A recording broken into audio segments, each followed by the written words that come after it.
God's children said, Amen. Thank you. Mike? Oh, there you are. Thank you, Alice. Thank you both. I was trying to listen to see how many were in Spanish and how many were in English there. That's what I was afraid of.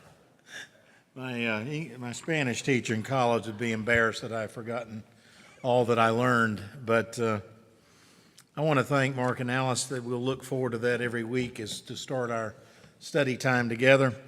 I want to welcome all of you who are here and the many others who are watching online. Many of our regulars are unable to be here for different reasons, but we are live streaming, thanks to Russ, as usual, for helping out with that, and I appreciate his ministry to this church in so many ways. We're still in the process of bragging about him. I don't know whether you like that shared Russ this soon, but Russ has already got his master's degree, but he is seeking to become a candidate for the ministry of Word and Sacrament. So he is going to be going under care of the CPM, which I had the pleasure of chairing years ago in Virginia.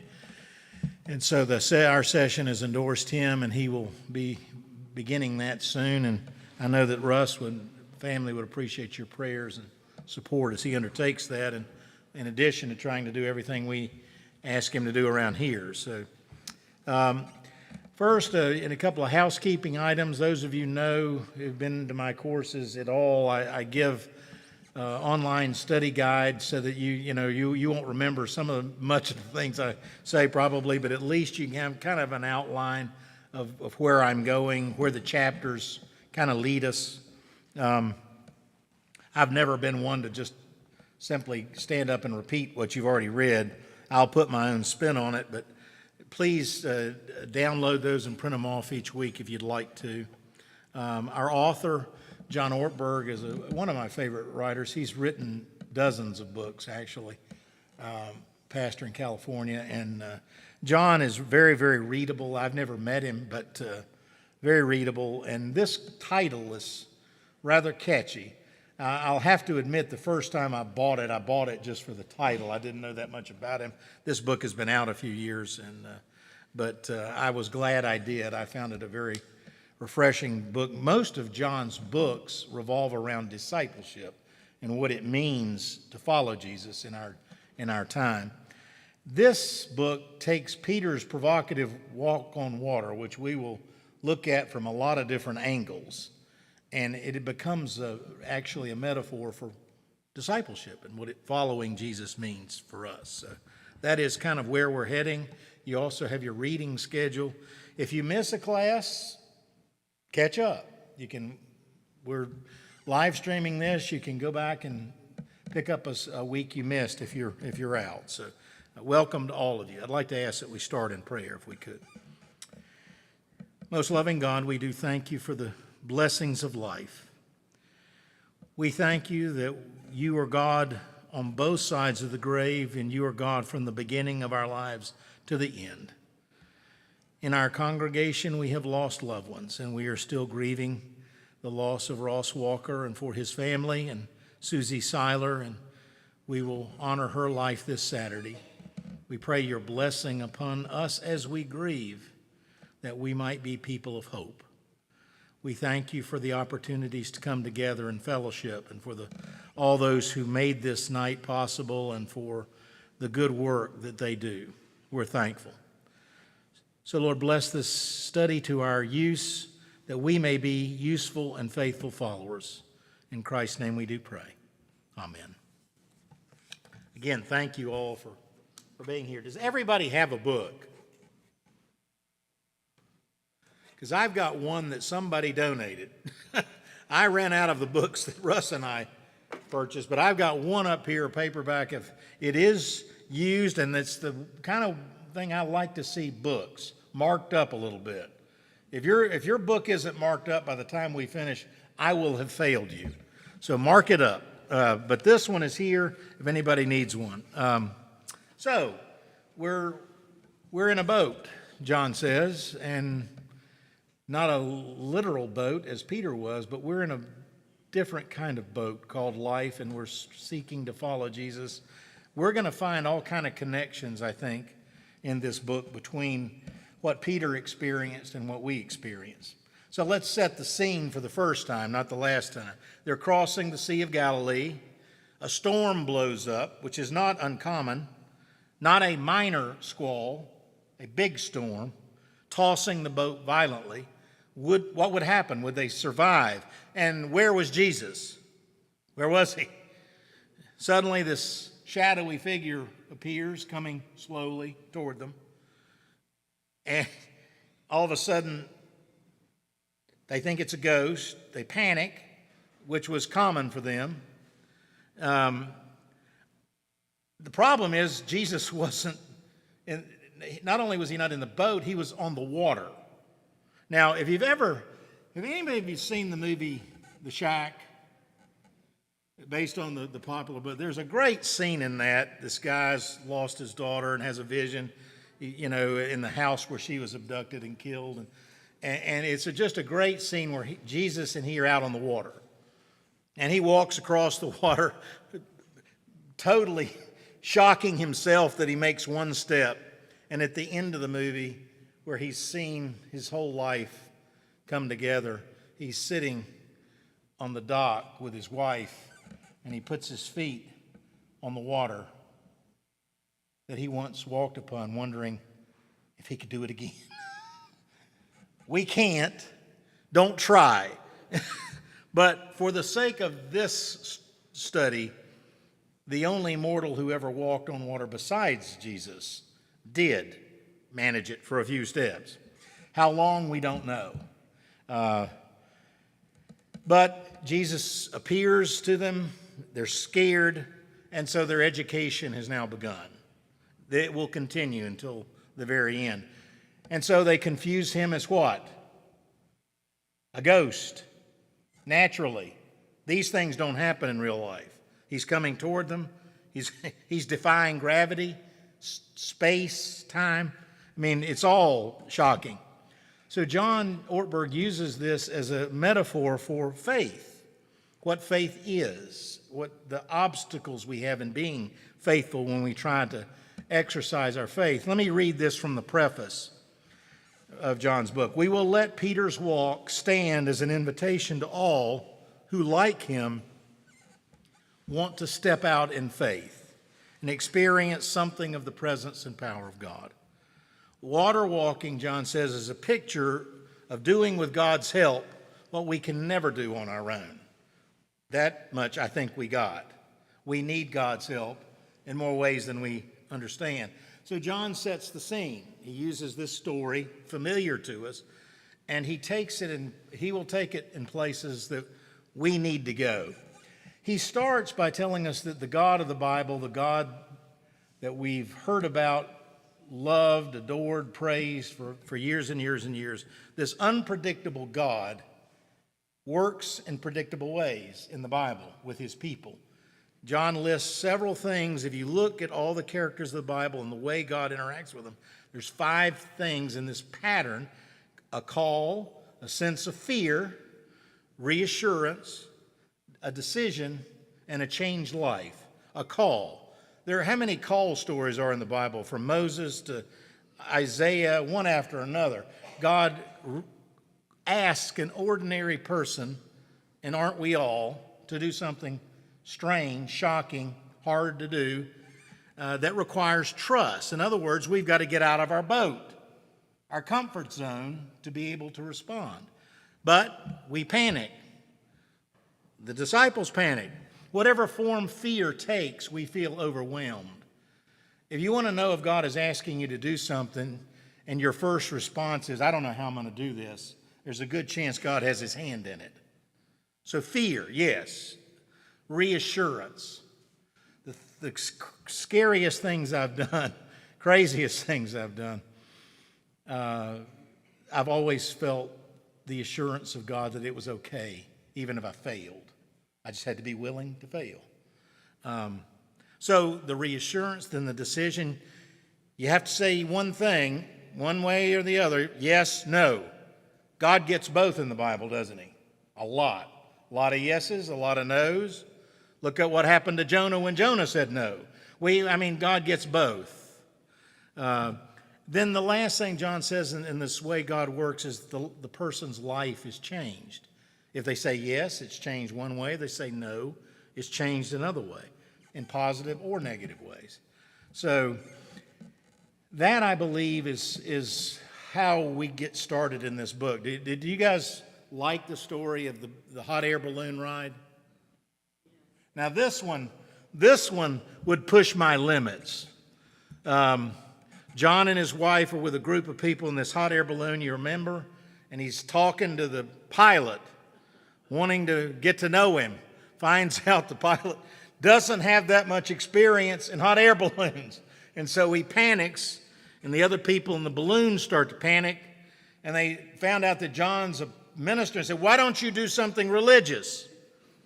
And John says, was it really the time to do something religious? The real issue is, can we trust our pilot? That is the issue. So John is putting us in the basket. Our baskets feel a little flimsy. On this balloon ride we call life, we experience some uncertainty, don't we? Some fear. We wonder if we are safe. How will the ride end? We have to deal with fear a lot, but we can absolutely trust our pilot. He's not inexperienced. So with that riveting start, the theme of the book is really set: faith, fear. Which will it be? And it is a lifelong struggle. I think it is for me. I don't know if it is for you. I don't think I've ever woken up on a single day and been without fear totally of something. If you're a parent, you always have fear of something. Water walking in this book is going to be kind of a symbol, not just for Peter, but for all of us, of this struggle between faith and fear. And so John, and what we will look at tonight, he identifies what he considers traits of those who are water walkers, or those who get out of their boats and take risk.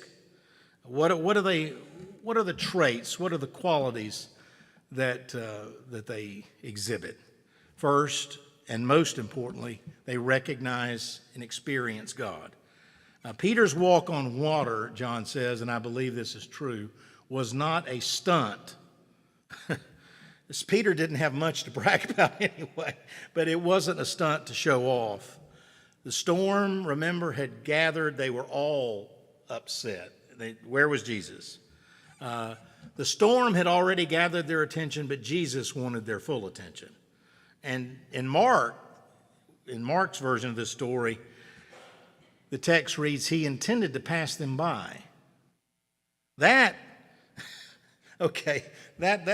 led me down a lot of curious questions, over the time. But I think what that text, John says, truly means is that this wasn't a magic trick. This was a sign of Jesus revealing himself to them. And by the fact that he was going to pass by, it was really clear to who was in charge, not the storm, Christ himself. So Jesus seizes the moment. He sees his friends. Take heart. It's a great, great text in the Greek. It is I. Anytime Jesus uses the word I, just pay attention to those. The I am sayings alone in the New Testament are powerful because, as I said at Ross's funeral, he wasn't supposed to be saying that out loud as a Jew. I am. He uses the word I in fitting and appropriate places. So Peter, hearing this voice, take heart, it is I, he does the unthinkable. Now that first step, what do you think about the first step? That was tough. He braves that first step, summons his courage, recognized that God was present in an unlikely spot and timing. And now, Peter, of all the disciples, was a little impulsive, to say the least. And what he says here, Lord, if it is you, who else is it going to be? Some other fisherman walking on the water? Lord, if it is you, permit me to come to you. I like John's take on that. His joining Jesus on the water wasn't a stunt at all. It was a sign of obedience. Permit me to come to you. I for years, just focused on the if. I called Peter some ugly words, if, but the real accent there is the verb permit me to come to you. Water walkers recognize the presence of God even in unlikely places. We discern faith from foolishness. I'm using we now. I'm putting us in the boat. We must discern calls from God from what may be foolish impulses.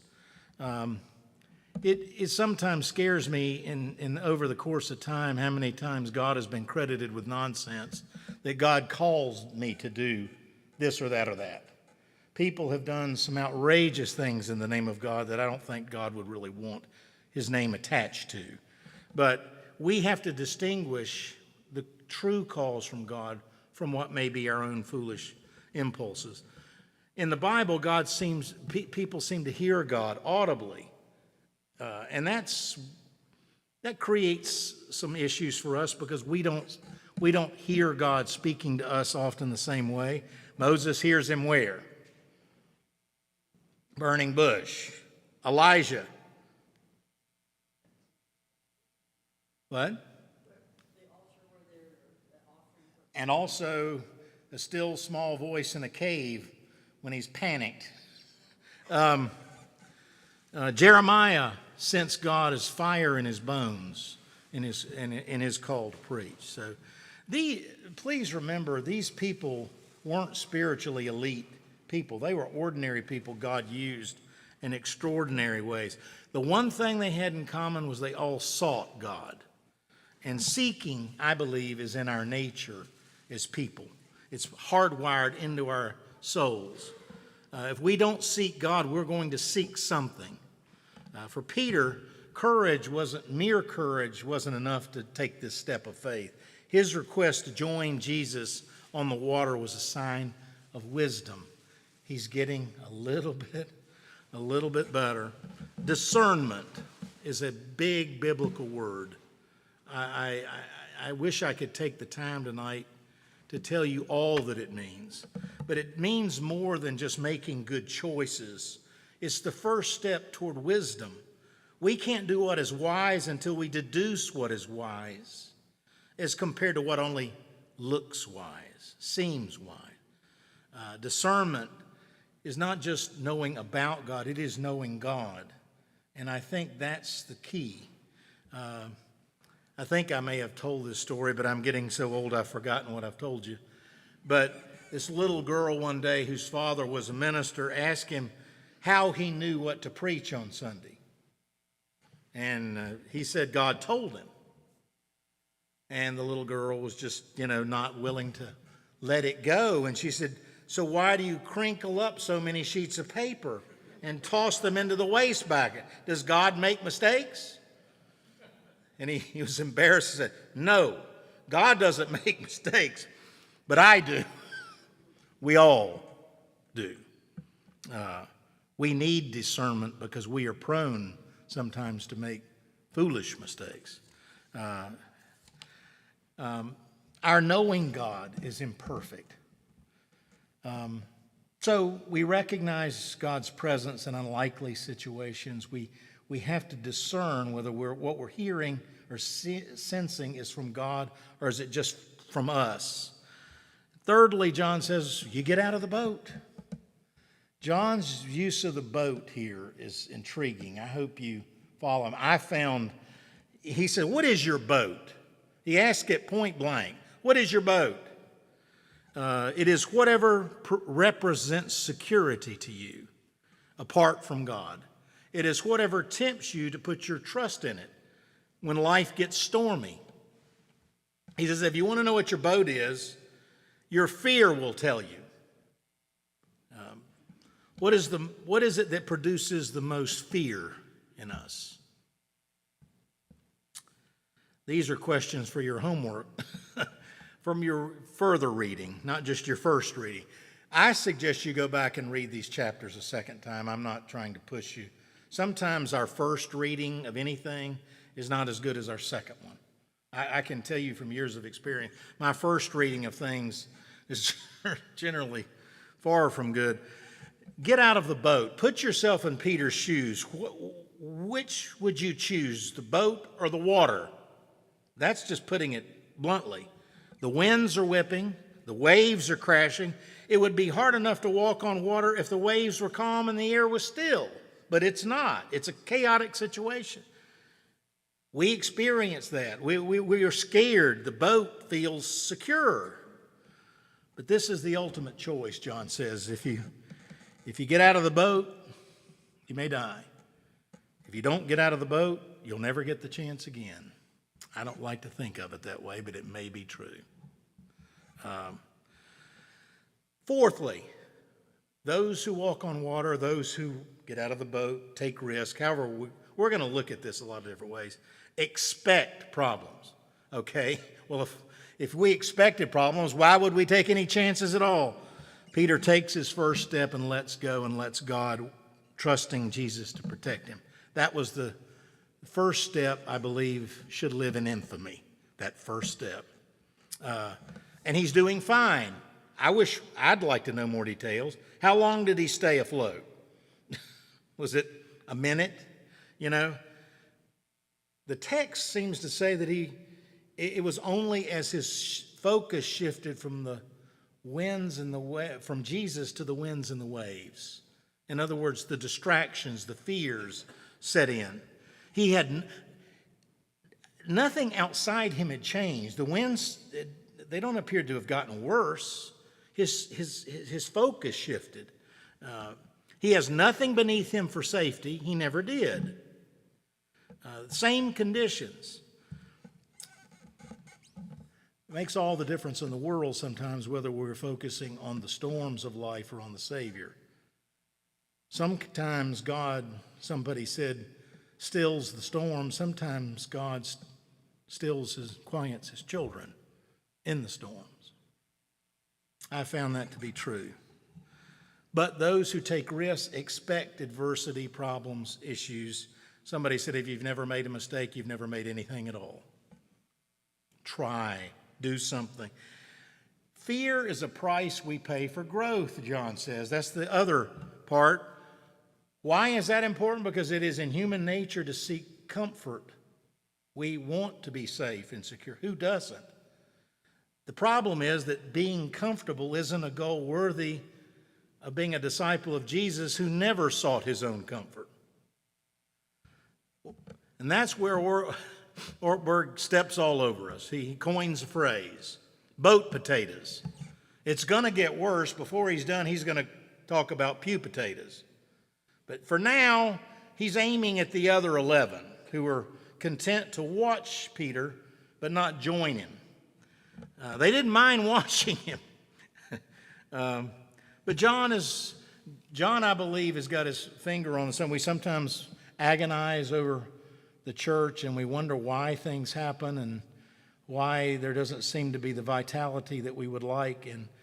And the plain, simple, hard answer to accept is that in a lot of cases there are just a lot of pew potatoes and people who have a mental membership but not a full commitment.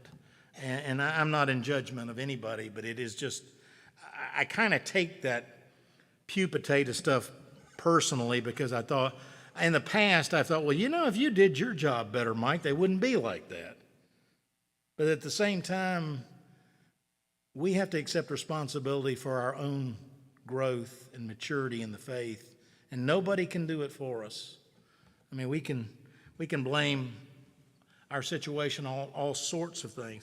My point here is that comfort is not really a worthy goal for us. Both risk and comfort, the problem is they can grow into habits.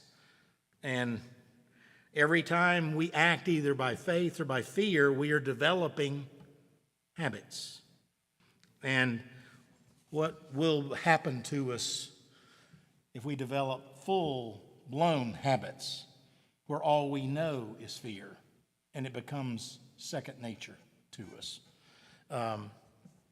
So what we're talking about this week and all the weeks is this battle between faith and fear, and which will control us, which will win out in different situations. John, I think, has one comment in this chapter that I thought was very astute. He said there is a risk in getting out of the boat, but there's also a greater risk in staying in them. We waste time. We stunt our own maturity in a way, and we eventually get bored. Following Jesus is a constant struggle to get out of that, to move beyond where we are. This wasn't the last time, by the way, that Peter would have to deal with his own fear. This happened frequently with him, and it never totally went away. He's impulsive to the point, at the night of Jesus' arrest, he takes a sword and slashes off the ear of a Roman guard. This man is always dealing with his fear and his issues. I want to quote one part of page 21 for those of you who brought your books. This is a pretty good quote, I thought.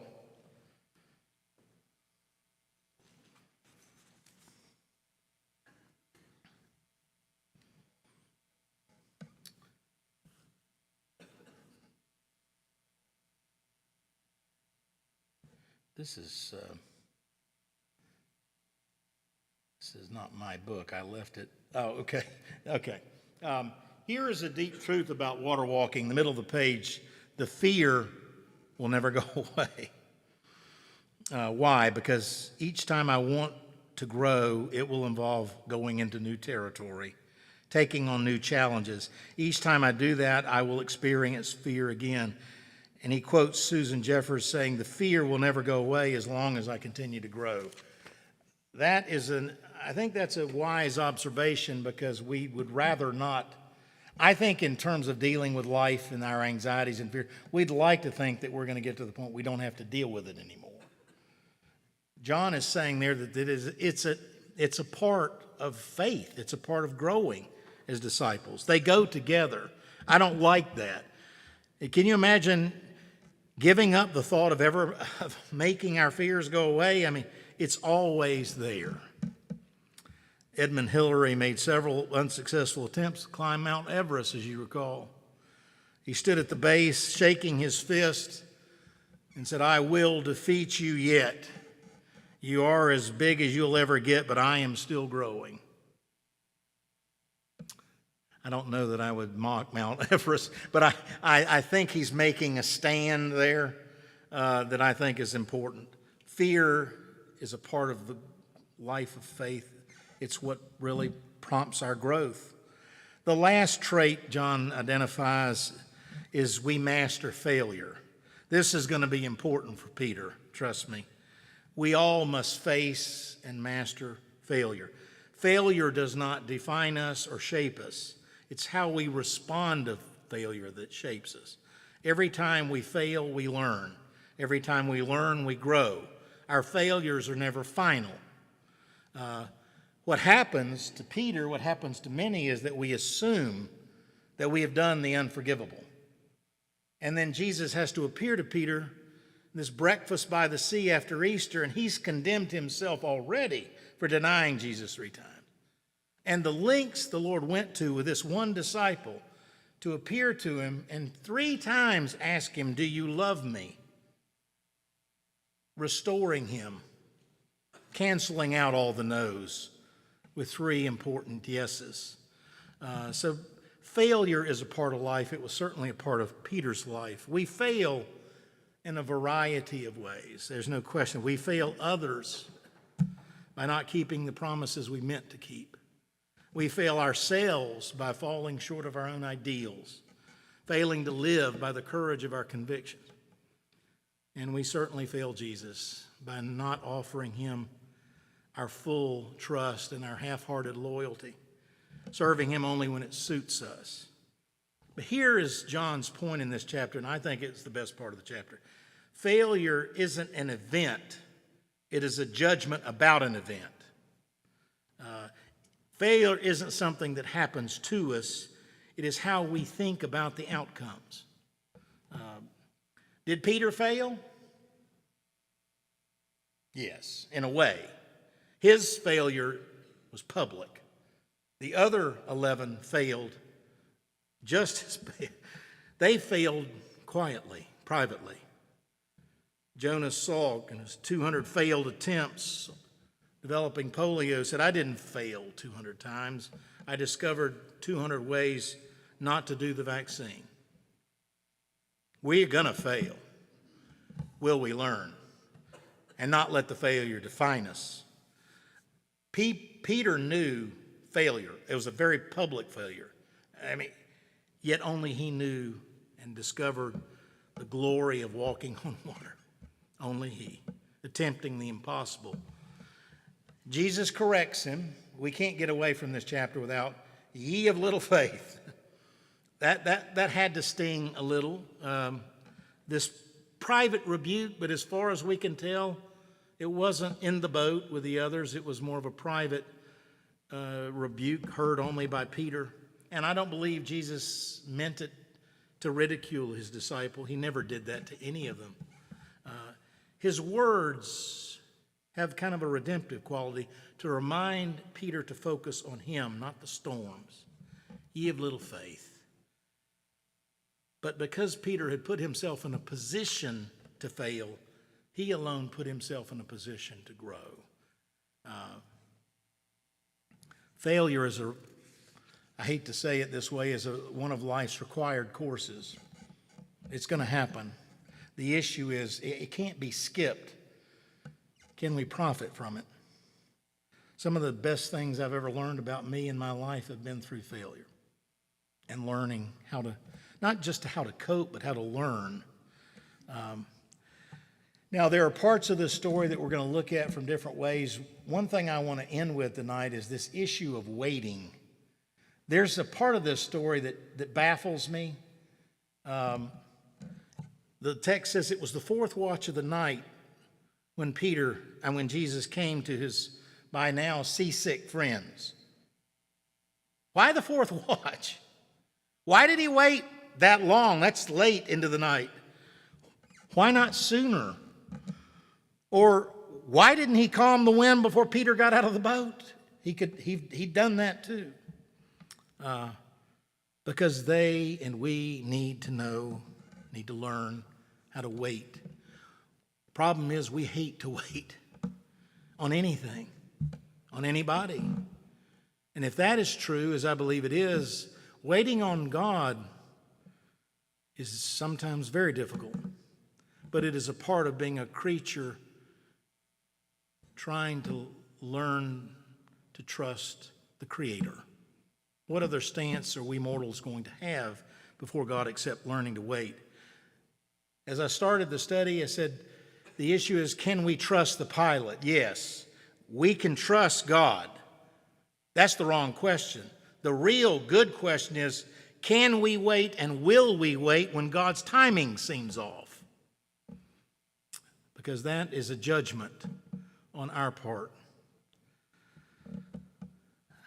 This is something it's taken me a couple of weeks to be able to tell the story from my friend who's so sick in Nashville, but he had a woman come up to him after church wanting to talk about her family and her children that weren't really active anymore. And she said, my son grew up in this church, but he isn't a Christian now.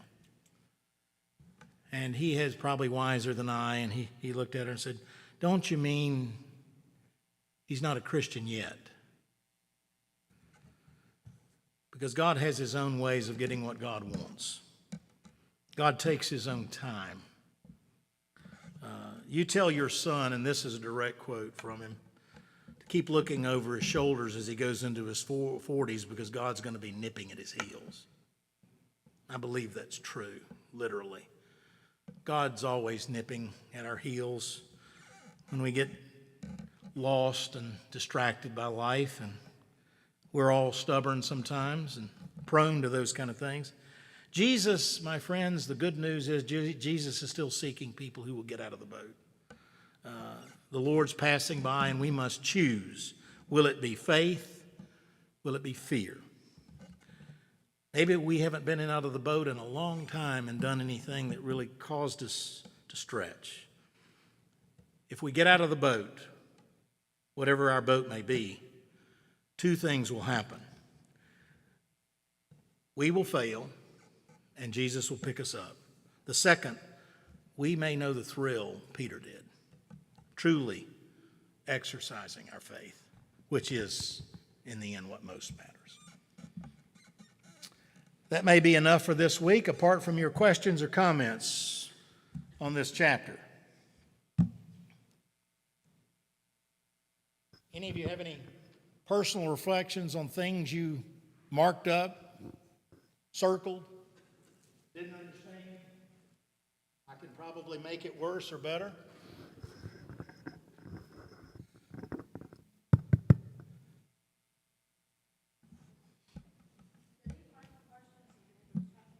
What?